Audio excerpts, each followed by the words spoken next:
Assalamualaikum warahmatullahi wabarakatuh. Perkenalkan, nama saya Davian Saputra dari Prodi Ilmu Pemerintahan. Selamat datang di video ini. Kali ini kita akan mengeksplorasi bagaimana ilmu pemerintahan terbentuk dari masa ke masa.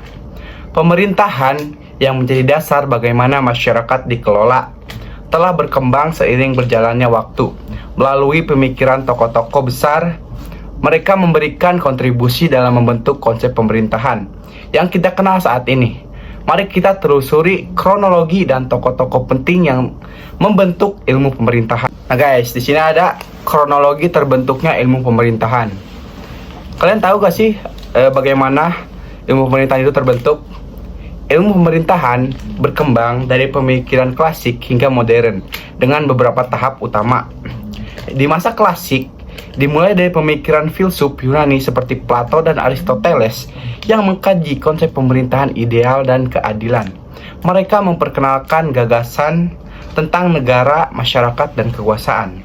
Abad pertengahan, pemikiran pemerintah didominasi oleh pengaruh gereja dan raja, seperti teori kedaulatan Tuhan oleh Thomas Aquinas. Pada masa ini, konsep kekuasaan masih dipandang berasal dari Tuhan. Nah, di sini ada masa pencerahan. Pemikiran seperti John Locke, Montesquieu, dan Jean-Jacques mulai mengajukan gagasan tentang kedaulatan rakyat, hak asasi, dan pemisahan kekuasaan yang membentuk landasan teori pemerintahan modern. Zaman pencerahan. Di era ini, pemikiran tentang pemerintahan mulai lebih rasional.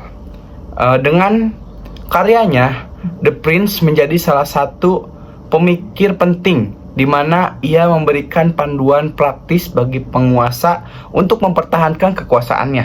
Selain itu, Thomas Hobbes melalui karyanya Leviathan and John Locke dengan teori kontrak sosial yang mempengaruhi konsep negara yang mengedepankan kesepakatan antara rakyat dan pemimpin. Abad ke-19 dan awal abad ke-20, pemerintahan mulai dipelajari sebagai ilmu independen, terutama setelah revolusi industri. Tokoh seperti Max Weber memberikan kontribusi penting dalam birokrasi dan legitimasi kekuasaan. Di era modern, pasca Perang Dunia Kedua, ilmu pemerintahan berkembang lebih kompleks dengan menggunakan metode ilmiah dan pendekatan yang beragam, seperti pendekatan institusional, perilaku, dan kebijakan publik. Nah, yang kedua kita membahas tentang karakteristik kekhasan gejala pemerintahan di Eropa dan di Amerika. Di Eropa, gejala pemerintahan banyak dipengaruhi oleh sistem parlemen dan sejarah monarki. Di negara-negara seperti Inggris dan Prancis, sistem pemerintahan parlemen dan semi-presidensial sangat menonjol. Kekuasaan eksekutif seringkali berada di bawah kendali legislatif, dengan Perdana Menteri sebagai pemimpin utama.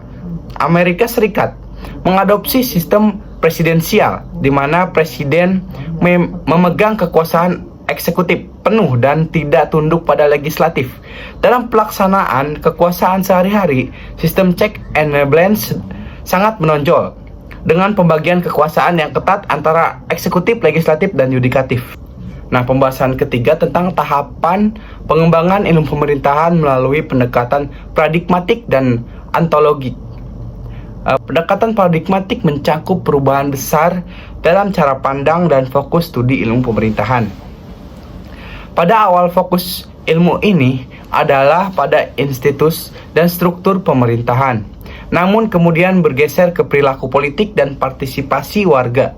Kemudian berkembang lagi ke pendekatan kebijakan publik yang mempelajari dampak kebijakan terhadap masyarakat. Yang kedua, pendekatan ontologik. Pendekatan ini menekankan aspek keberadaan ontologi dari pemerintah, yakni memahami apa itu kekuasaan, negara, dan masyarakat dalam kaitannya dengan pemerintahan. Melalui pendekatan ini, ilmu pemerintahan berkembang dengan memetakan konsep dasar seperti legitimasi kekuasaan dan otoritas serta interaksi antara lembaga negara. Tahap-tahap ini menunjukkan bagaimana ilmu pemerintahan terus berevolusi memperluas cakupan studi dari fokus awal yang sempit hingga mencakup aspek-aspek yang lebih luas seperti birokrasi, partisipasi warga hingga kebijakan publik.